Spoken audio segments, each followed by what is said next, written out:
Okay, Joe, take it away. Thank you, Jason.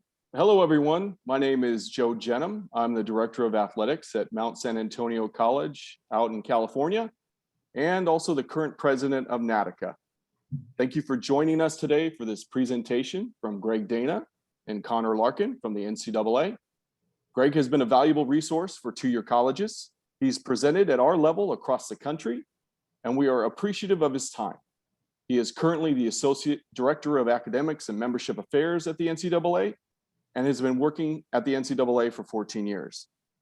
Conor Larkin serves the NCAA membership as an Assistant Director of the Eligibility Center in the Customer Service Unit, where his primary role is to advise and direct 665 NCAA Division I and II institutions and their respective conference offices on initial eligibility matters. He also serves as the Eligibility Center's relationship manager for the two-year college community. They will be providing information pertinent to our student athletes about eligibility and transfer. If you have a general question for the presenters, please send them to us directly in the Q&A feature. We anticipate having time at the end to have them answered. If we don't get to all the questions, or if you have a specific individual question relating to a scenario with a student athlete, they would tell you and recommend that it is often best to work directly with the institution who is recruiting your student athlete. And now, thank you again for joining us. I'd like to introduce Greg Dana. Joe, thank you very much. And I want to start by thanking Jason at NATYCAA and Joe, or Jason at NATYCAA and Joe and your NATYCAA Board of Directors for hosting us today. Us being able to get online and talk to big groups of you like this and then have it preserved on NATYCAA's website is a huge help for us, and I hope it's helpful for you. So the partnership is great for us guys, and I really appreciate you giving us the chance to share this time with you this afternoon. I'm going to share my screen. We're going to have a couple of transitions, so we'll ask you all to bear with me a little bit. Are we good there, Joe? All right, so I'm going to show you guys the agenda. Conor's going to kick us off, and then I'll come back and wrap up, and we'll do Q&A at the end. There we go. So we're going to start with Conor giving us some updates on the Eligibility Center, the test score requirement deal. Is always a moving target, so every time I talk, I ask Conor to come give us the latest on that. I'm still receiving a ton of questions on season of competition relief and extensions of eligibility, especially as it relates to your student athletes who are looking at Division I. But I'll cover all three of our NCAA divisions and where they stand as of today on seasons of competition relief and extensions of eligibility for your kids who want to transfer into NCAA schools in the next year or two. The main reason I wanted to get this group together today is to talk about new progress towards degree waiver that gives some flexibility to your kids on the percentage of degree rule. So that's where I kind of want to spend most of my time. And then, as Joe said, we'll do questions and answers at the end. And yeah, my general request for Q&A is if your question is good for your school and you can think it probably works for another school, then ask it. But if it's so specific that your school or your kid is the only one it impacts, let's not do that in the group. So other than that, like I said, I don't think we'll take the full hour, so we should have time for some Q&A at the end if you guys need it. So with that, I'm going to unshare my screen and give it to Conor to kick us off.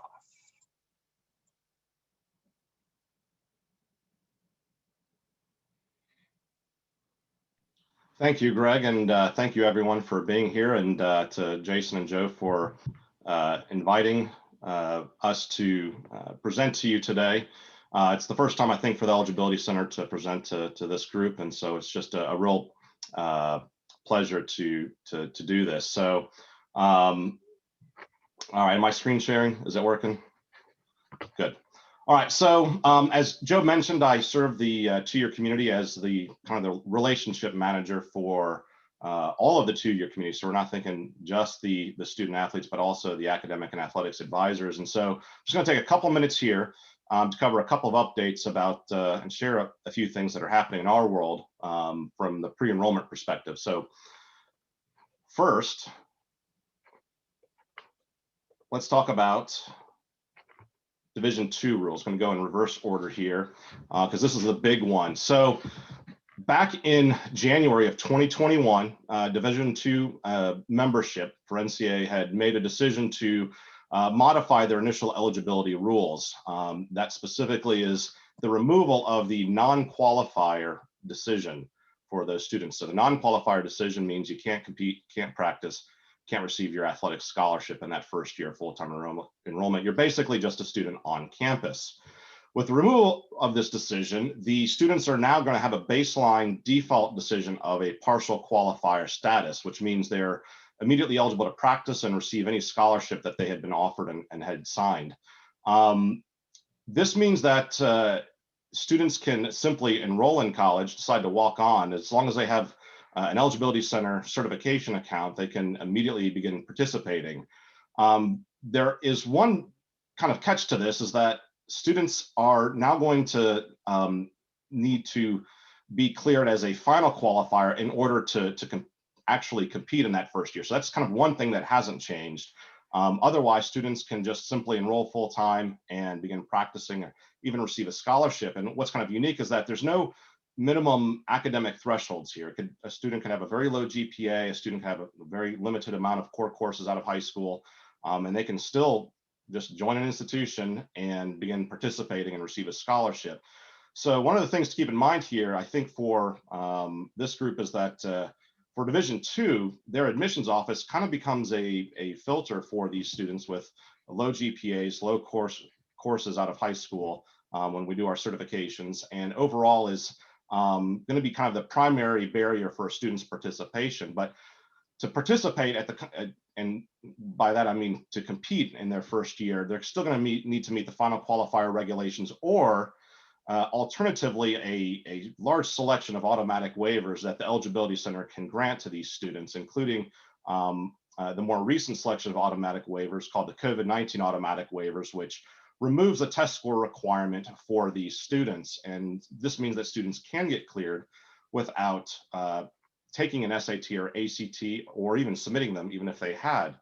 Now, while students, in the context of test scores, it's certainly a hot topic in the secondary and higher education environment and universe. And I think the primary discussion is on the utility of test scores for admissions purposes. But for athletics eligibility, and to repeat, students right now are able to be cleared without test scores, at least for the next 4 enrollment terms. So we're thinking fall of 2021 through the spring term of 2023. Beyond that, test scores are, at least at this time, a requirement for initial eligibility. Now, while students can be cleared to compete without test scores, the Eligibility Center takes a position of stressing the importance of taking the SAT or ACT for a variety of reasons. One is that we have, as Joe had mentioned at the beginning, 665 NCAA Division I and Division II institutions involved, all with their own unique admissions requirements. Some don't require an SAT or ACT score. Some will simply just flat out refuse to recognize it. Others have a test optional admissions process, and plenty of NCAA schools still actually require a test score to be submitted as part of the applications process. So to represent and advocate for all students in high school, our angle is to encourage these students to at least attempt to take an SAT or ACT while they're in high school, so that it still keeps open a lot of options for them depending on when and where they decide to go to college. Another reason to take an SAT or ACT score for these students is leveling them into higher level or advanced college courses once they enroll. So this primarily happens with students doing and performing well on the math portion of their standardized tests. Students can test out of some of the 100 or even 200 level math courses. It could also include other subjects, but it ultimately depends on the institution. So that's another opportunity that is gained by taking an SAT or ACT. Another consideration is academic scholarships. Students can apply for academic scholarships, just so many out there right now, and some of them do require a test score requirement in order to be eligible, to be considered for those academic scholarships. So we certainly don't want to be in a position to deprive those students of those opportunities if we message out that test scores aren't going to be necessary, when they certainly can be for some of these scholarships. And then finally, coming full circle, as I mentioned, students can be cleared without these test scores for the next 4 enrollment terms, but not all of them will. And so having test scores on file in their Eligibility Center accounts can be available for any sort of supplemental relief that we would conduct. In other words, a waiver if an institution would want to pursue that. So it can certainly be helpful, potentially even a game changer if they have those test scores. And so we do want to encourage students to take it for that reason as well. Also, in terms of test scores, students who are transferring from two-year schools to NCAA schools may not necessarily need those. We get plenty of questions on these day in and day out. I've had several today alone. Students are asking, do we need to submit these test scores? And our general recommendation for the transfer students is yes, if you've taken them, certainly have those submitted. That can tie in with the transfer rule analysis that these Division I and Division II compliance administrators will conduct for transfer eligibility for those recruits. But there's a lot of other details that these two-year students will need to know. And in a couple months ago, back in March, we published a two-year best practices resource. It's really our first effort to engage and connect with and develop a relationship with two-year students and providing a resource directly for them for the questions that they have in their eventual transition, hopefully, to NCAA institutions. This two-year best practice resource provides kind of some real just quick hits in terms of what they need to know, what they need to be doing, what they need to pay attention to, and provides links to other resources like the two-year transfer guide on this resource that they would probably want to review ahead of any possible transfer in the future. It's very helpful for two-year academic administrators who are also trying to assist these students and guide them in the transition to an NCAA school. You can download a copy of this. You can see the link at the very bottom there. You just click, you can't click on it right now, but you would go to on.ncaa.com/2transfer. You can download that directly to your desktop. I can send that to Jason and Joe for filtering out to this group. And it's, again, a document that's used extensively by two-year administrators and the students. I get lots of emails from the two-year administrators with requests for assistance, and they commonly are referring to this resource, and I try to find ways to improve it. So the feedback so far has been pretty positive. And then third and finally, a shameless plug here for us. We do a selection of social media accounts. Our outreach and strategic partnerships unit within the EC does this. So if you want to put your camera up on the screen with these QR codes, you can download links to these social media accounts. We just surpassed 50,000 followers for our Twitter account. I don't think we ever thought we'd get past 10 or 12,000. So 50,000 is huge. If you want to follow us and check on the latest updates for what we're doing in terms of resources and outreach and connections, certainly check those out. And at this point, I'll stop sharing my slides here and pass this back to Greg.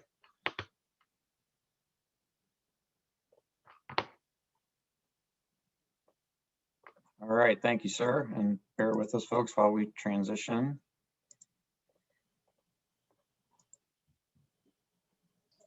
All right, so, and as we said, I'm going to move through my material, and we should have plenty of time if you have questions about test scores or any of the initial eligibility stuff that Conor covered. We should be able to get to those at the end. So we're going to keep moving, but I think we'll have plenty of time to come back.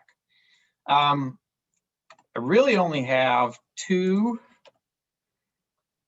main things I want to share with you today. One is a review of season of competition and extension of eligibility waivers due to COVID. And we're still getting a ton of questions about this. And for the most part, this guidance hasn't changed since the last two big presentations that I gave to the two-year college community. We did one hosted by the California Community College Athletic Association in November, and we did another one hosted by the NCAA in December. I know hopefully some of you were on those, and we covered this material in those. And so the first thing I want to share with you is it realistically hasn't changed, but I do want to review it. And what we're talking about is at the two-year level, at all three two-year college athletic associations, at the NWAC California Association and the NCAA, you guys gave season of competition waivers, meaning if you played this year, it doesn't count as one of your seasons to all of your student athletes. And you also gave that waiver to your spring sports student athletes last year. And then where applicable, I don't think it's applicable in California, but where applicable, where you had in the organizations that actually have a time limit on two-year college eligibility, you gave extensions as well. Division 1, 2, and 3 in the NCAA gave extensions and season of competition as well to their student athletes for last spring, this fall, and winter sports, and it differs for spring 2021. And so I'm going to cover that last, but I want to review where we are for last spring 2020 student athletes, fall 2020 student athletes and winter 2021 student athletes, and it goes by sports season. So in Division I, it's pretty simple. Season of competition. So the Division I rule is you have 5 years to play 4 seasons. And in fall and winter sport for 2021, if you played at the 2-year level and you were given a season of competition waiver for that participation, you would not be charged that season when you transfer to a Division I institution. And then in Division I, it's not an automatic waiver. The kid doesn't automatically have it. We have a student athlete reinstatement committee that actually has a pre-approved waiver list. And so the way those kids get that extra year of eligibility in Division I is the school that they go to has to go to our previously approved waiver list, make sure they meet the criteria, which is eligible for competition, received a season of competition waiver and a couple other things, and then they self-apply that season of competition waiver to that kid. So the ultimate analysis is done by the school in Division I that student athlete actually ends up matriculating at. And it's the same thing for their extension of eligibility. So the common term is clock. I don't really like clock. It's a period of eligibility, but everybody says it's a clock, so I'll use your term clock. But the 5 years period of eligibility for student athletes transferring into Division I for fall and winter sport student athletes of 2021. Again, if they meet the criteria in the previously approved list, then that 5-year period of eligibility is extended a year. So they actually end up with 6. So again, that's pretty straightforward for fall and winter sports student athletes transferring into Division I. Division II and Division III, they're actually the same, so I can move through them fairly quickly. The season of competition waiver that was granted by the 2-year College Athletic Association follows the student athlete into Division I by rule. So it just doesn't count. I think the important distinction is in Division II and in Division III, as you'll see on the next slide, they're not granting automatic extensions to their 10-semester, 15-quarter period of eligibility. And what I mean by when I refer to that is a Division II student athlete has 10 full-time semesters or 15 full-time quarters in which to use their eligibility before their period of eligibility expires. That rule is the same in Division II and Division III. And neither of those divisions are giving automatic extensions to that period of eligibility. So your kids transferring into Division II and Division III, and I'll use D3 on the next slide, it's pretty much the same wording or the same outcome, a little bit different wording, but the same actual application as Division II. Your kids transferring into NCAA Division II and Division III can count on that season, not if they played this fall or winter or last spring 2020, they can plan on not being charged against that season against them, but they should still plan on graduating within 10 semesters or 15 quarters.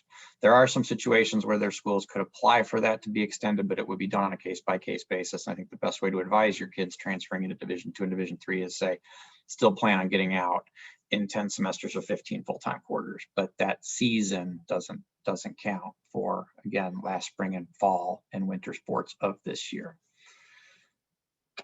So the elephant in the room, and again, like I said, that guidance hasn't changed. The elephant in the room is spring. We've been waiting for months to say what's going on with spring. This came out, I think, about middle of March, and there were some emails that went out to folks in the NJCAA and the NWAC and the California Association. Not sure everybody got those, and there was, still lots of people had follow-up questions, but season spring 21 is different. And for your spring 21 kids, because they've got last year already given back to them, they need to recognize, and we all need to recognize, that giving them the relief for this spring 21 would be giving them 2 extensions. I know your associations all did that. So the NCAA divisions actually did that differently. Division 2 and 3 are the easier ones. In Division 2 by rule, if you extended your baseball or softball players or track student athletes from this spring, that's going to follow them. So that Division 2 student athlete who got a season of competition waiver for last year and this year could actually come without either of those years counting against them. Division 3 has started accepting those, so there's more of a chance. And I think that'll land on their previously approved list fairly quickly. Again, that your baseball, softball, track student athletes, spring sports student athletes, those waivers are being accepted now by Division 3. I do want to make a specific point about, I think it's in California only, but somebody's going to correct me, and please send me an email if I get this wrong, but I know California for sure has some sports that we play in the fall, you play in the spring, and vice versa. The sports seasons, when I talk about it, if it's a fall or a winter or a spring sport, are our sports seasons. So for your sports, maybe a water polo and some of the other stuff that you guys do them on different sides of the calendar than we do, those would still be individual waivers that those student athletes recruiting institutions would need to file. So when I refer to a fall sport, think of it as the sports that we play in the fall. And I know there are some differences with some of you. But again, all that means is that you can expect the treatment to be the same, but those student athletes would need an individual waiver. And I would encourage you to have those conversations. I think swimming's another one as well. Have those conversations with the recruiting institutions. So Division II and Division III, fairly straightforward, fairly aligned with what you all did, probably not a lot of complications for your kids.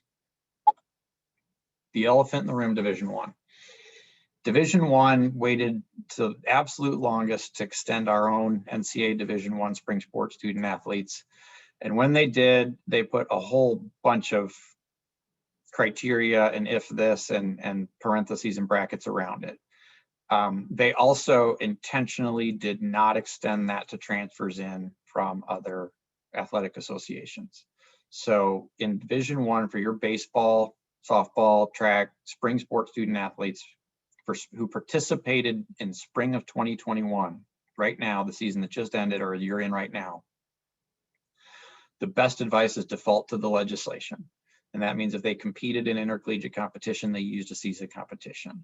And they still have 5 years to complete their eligibility. They may have gotten extension from last spring, but your freshmen aren't getting extended for this spring. So again, think of this spring's participation not getting them extra time, or this season isn't going to be a free season in terms of being charged against their 4.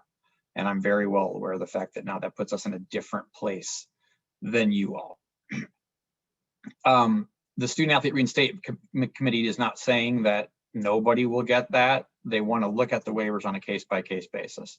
And that's the same treatment they're giving our students. So the underlying guiding principle here for spring 21 sports that you can kind of think about with your spring 21 sports with this relief is, if the season was canceled or shortened significantly because of COVID, through the waiver process, they'd probably get some relief. We're all friends. I'm going to be pretty honest with you. I'm getting a ton of emails and hearing a lot of stories about coaches at the 2-year college level who are playing baseball seasons and holding out their D1 eligible kids so that they, having them play up to 10%, up to 20%, up to 30%, and then saying, putting the kid on the bench and not playing him and hoping him getting a waiver. And I've told the people that have asked me that question, that's precarious business. Because if the team's playing, if you can play, that student athlete isn't really missing the opportunity. That's a choice. So expect the waiver process for spring 21 sports to give grace to the kids who legitimately could not play, and to hold, to charge a season to the kids and the teams who actually did play. So again, that's where we are. The best advice for you to give the kids is, if you're playing, if your team's playing, if it's going on in your area, play. Play, get better, get recruited, and go on. Playing games with this, I think, is generally fairly dangerous business. But I mentioned that specifically because I'm hearing and getting a lot of emails about people who are trying to work around this rule. And I'd just say, kind of do that at your own risk. So that's, again, the big place where the Division I treatment of spring 21 differs from all 3 of the 2-year college athletic association treatment of spring 2021. Okay, this is the slide that is the main reason that I wanted to get us all together today. So I kind of, if I took some air out of the balloon with that last discussion, I hope I can put it back in with this. This is the big win. I am super, super excited about this. And I really, really am. As your advocate inside the NCAA, I want to say that me and my team worked really hard for this. And so I hope you guys see this with as much positivity as we think so. So the history lesson on this, and this is progress towards degree. This is 40, 60, 80% relief for 2-year college student athletes. which I'm going to say this like 6 times, we have never seen before. Your executive directors wrote a letter to us in December and said, we've got a bunch of kids for lots of reasons for coming back for their 3rd year. And, you know, some of them are graduating this spring and coming back just because COVID, right? Whatever, personal situations, family situations, financial situations. Let's be honest, roster log jams at Division I, right? Because their seniors are all coming back, so there aren't as many spots on the bench as there used to be. We just had a year where nobody could get recruited. So you've got kids that grew academically and athletically and haven't been seen by anybody. So they want to stick around at your level and get seen and get recruited next year. All real legitimate reasons for kids to use a 3rd year at the 2-year college level that probably normally wouldn't have. And then when they do that 3rd year, they run up against 60%. And all of you know as well as I do that getting up to 60% at the 2-year school, when many of your institutions don't offer any 300 level courses, it's really hard for a lot of these kids to hit the 60% rule. So the 2-year college so executive directors asked us to put that in front of our governance committees, and we did that, and we got back some flexibility. And the flexibility is this slide. So first of all, it's only for the next 2 years. We'll see how this works. When we do this for 2 years, we can look at the outcomes of these kids in our APR data and see how many of them graduated. And so they'll make a decision in 2 years if they're going to extend this. But you know, I'll take the win right now for your kids that transfer this fall and then next fall, who did a 3rd year. But think about this. You all know the transfer rules. If you don't, we've got lots of presentations up on the board that have those. But the student athlete has to have graduated. That's kind of a given always. And the student athlete has to meet all the other 2-year college transfer or 424 transfer legislation. So there's no other relief on number of full-time terms, average of 12, 2.5 GPA, whatever, all that stuff. They got to meet everything. But for your student athletes who have a transferable GPA over a 3.0 and then have an academic recovery plan by the school that's recruiting them, they can get to 80% on time, they can now come in at 50%. And that's still a waiver that the recruiting school has to file with us. So we're doing a ton of education on this to our institutions. But your good kids who stuck around a 3rd year next year, or either this year was their 3rd year or next year is their 3rd year, for all those reasons we talked about before, this gives you the ability to give them sound, solid academic advice on how to get eligible and be eligible immediately after 3 years at the 2-year school without hitting 60%. Like I said, I've been doing this at the Division I academic level for 14 years. I've been serving the 2-year college community for 10 or 11 of those now. I've forgotten. It just seems to be ingrained into something I do every day. And there was a long time I never thought we'd get this. So I'm really, really excited about this. And what it does for me, and hopefully what it does for you all, is it gives it gives you the ability to tell your student athletes who are close to that, you know, take classes that will transfer and do well in them. And the NCAA is going to be flexible with you. And what we're trying to get away from is, you know, kind of what I call the games, the black arts of advising or the academic shenanigans, where we're trying to not put kids in classes and have them do less academic work and get them eligible. They're always better off taking classes that will transfer and doing well in them. And here's now our committee on academics for Division I saying we agree with that. There's a lot of these student athletes who are staying for all those other reasons that we want to recruit into Division I. So here's a path to them to get to 60%, or excuse me, to get to 50% to come in after 3 years without needing the full 60, because we know they can do college work. They're good students. We want them. So that slide is the whole rule.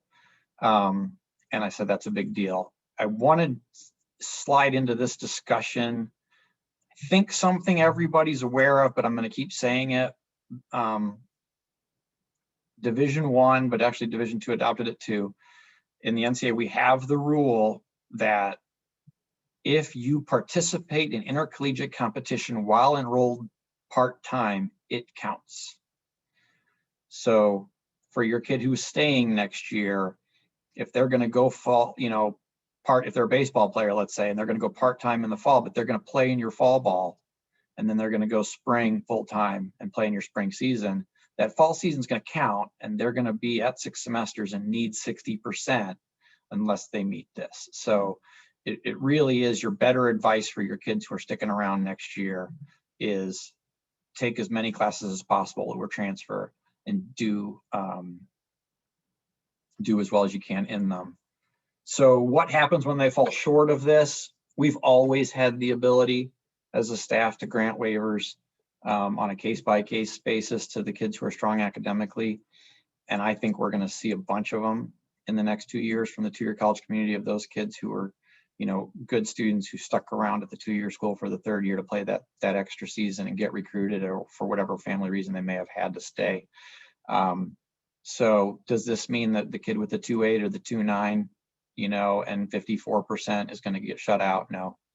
It means we're going to take a look at that record, but it gives us the flexibility as a staff to say, hey, you're good students who are ready to go, we're going to wave through. And it gives you a bar to tell the student athletes, hey, if you can get to that 3.0 and you can get to 50%, you can count on being good, you can bank on it. And hopefully that'll help many of those kids get recruited as well. So yeah, that's really the main purpose of what I wanted to share with you today. I'll take questions on that here in a bit. We're just about to get to the end and get ready for your questions. So I've got one more slide I want to share, and then we'll take your questions. 4-4 transfers is also going to change the world. I'm sure most of you have seen this in the news. It took a long time to get here, right? We've been talking about this for years, but it finally passed this April and it's effective immediately.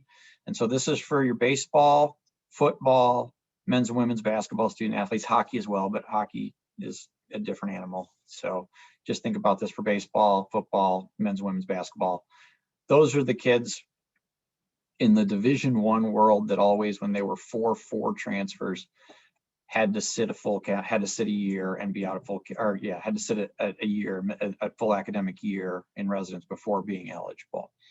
And that impacted the way our football and basketball and baseball coaches recruited the 2-year college communities as well, because your kids who could meet the requirements could come in and play immediately. Now everybody has in Division I has a uniform transfer rule, and that's effective for this fall. So student hasn't transferred before from a 4-year institution and is eligible. And then that third bullet is about tampering our actually in all 4 of our sports, and then hockey coaches as well. Very, very concerned about the role of third parties and agents and moving kids around from school to school. But so there's that tampering certification piece in this, and there's a notification piece in this. They have to tell our schools by a certain date. But again, the big takeaway here is now in all of the NCAA sports, a 4-4 transfer can be eligible immediately. And that's a little bit of a change. The number of student athletes in our universe and in your universe doesn't change, and the number of roster spots in the universe doesn't change, but how those spots are doled out and which coaches are recruiting now from the transfer portal, which is where Division I and II student athletes who want to transfer put their names in to make themselves recruitable, versus going to the 2-year college community, there'll be some shifting there. So again, the net sum of open roster spots doesn't change, but I think there are going to be some behavior changes from this. So it's worth you all being aware of that, and that is effective immediately. One point to note on the notification date: everybody's notification date this year is July 1, because this wasn't passed until April, and so that fall and winter sport notification date of May for our student athletes who want to use this comes into play next year. But yeah, it's an environment change, and it's going to impact the way coaches recruit. So again, I think many of you have been following this, but I wanted to share it with you as well. That is the end of my prepared slides. I have a couple of pre-submitted questions that I want to answer. One was about 40, 60, 80. I spent the bulk of my time on that relief for the 60% rule. But again, we haven't given our student athletes any flexibility in terms of you still got to meet 40 after your 2 years, 60 after your 3 years, and 80 after your 4 years. So again, that is an expectation academically for everybody in Division I, our student athletes and yours that transfer in. So there's no relief on that other than the normal waiver process and the slides that I shared with you about your 3-year kids. But the COVID flexibility and the extra seasons of competition and the extensions of clock and the extensions of eligibility, all that stuff we were talking about at the beginning, none of that impacts the expectation that they'll hit those percentage benchmarks, either for our own student athletes who are in the Division I and II Division I schools, or for the transfers into Division I. So again, as you're talking to your kids, again, be tracking on that percentage requirement with the flexibility that I shared a couple of slides ago. The other pre-submitted question, I think this is a great question, it's on a lot of people's minds, is does the COVID extension or the season not counting change a student athlete's transfer status? So to give you an example, a student athlete who was at a 4-year school this year, say football, and played, but it doesn't count because, or they got a waiver for that, and then they transfer into your school and they're going to be a 4-2-4 traditionally, but that participation at the 4-year school was waived because of COVID. Does that change their transfer status? And the answer is no. That student athlete is still a 4-2-4 transfer. That's an academic rule. So you'd still look at, whether he's a 2-4 transfer or a 4-2-4 transfer or whatever, that enrollment history is still his or her enrollment history. That doesn't change.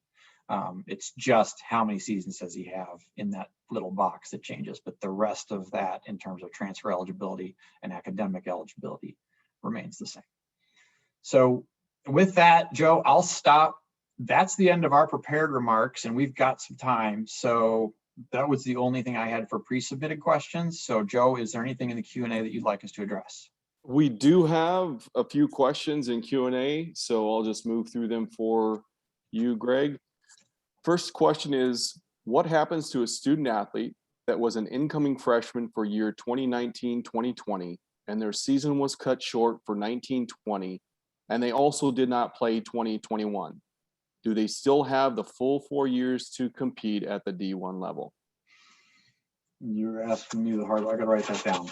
So freshman incoming 19-20 season was cut short. They did not compete. 19-20, they also did not play. 2021, those are the they same. did not play. Yes. So so last year, so you're talking about a baseball player who last year had their season cut short and got a waiver. And they also did not play 2021. They didn't play this year. So let's be clear. If you don't participate in intercollegiate competition, you never use the season, ever. Didn't before COVID, didn't now. So there's no discussion for the kid who was out hurt or whatever reason didn't play this year. That kid didn't use a season ever, right? So what you're explaining to me, Joe, is a student athlete who got a season of competition last year. So you're talking about a spring sports student athlete. That year doesn't count. So they had 4 left. If they didn't play this year, they've got 4 in their pocket, right? Because, they've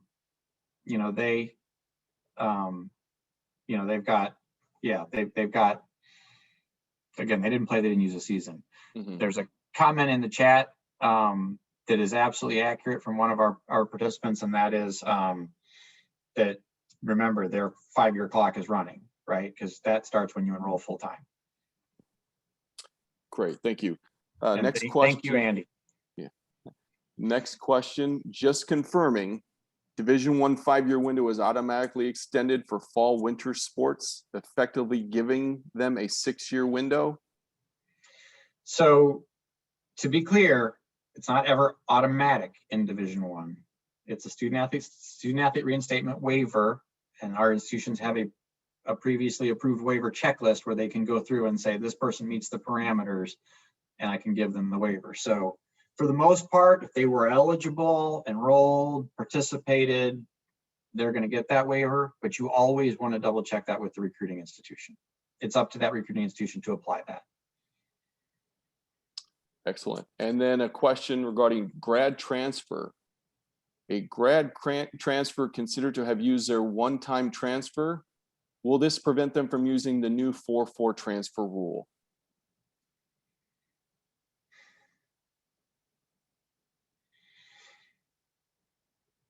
I may punt that one. I'm not sure I'm wholly clear on the question, but a grad transfer who has transferred from a 4-year institution, you're talking about the second grad transfer. There's actually some discussion about that. Yeah, I think for most of the people on this call, that's not relevant, right? Because you're not at a 4-year school and you're not recruiting graduates from other 4-year schools. So let's do that one on the side. Okay, and that's the questions we received from this group. Any other closing thoughts or remarks, Greg? No, I'm good. I want to thank Jason and NATYCAA, and Joe, you and your officers at NATYCAA for hosting us. This is super, super helpful for us, and I hope it's helpful for you all. And I do believe this is going to get posted. So if folks didn't get to see it, they can review it, and we're happy to keep keep doing this with you guys. I think it's a great partnership. So thank you. No, thank you, Greg and Conor. And again, excellent information, and to be able to bring you together with our 2-year college constituents is an immense help, and we very much appreciate it. And we also appreciate all your hard work in the NCAA on our behalf. As you mentioned, this will be housed in the NATYCAA website for future reference if anyone needs it. And I'd also like to thank Jason and the NATYCAA staff for assisting us in scheduling this and making it all happen for you. And we hope it was beneficial. I wanted to wish you all the best. And just a reminder, we have our virtual NATYCAA and NATYCAA convention this July 27th and 28th. And our NATYCAA business meeting will be conducted on July 29th. So thank you again, and take care.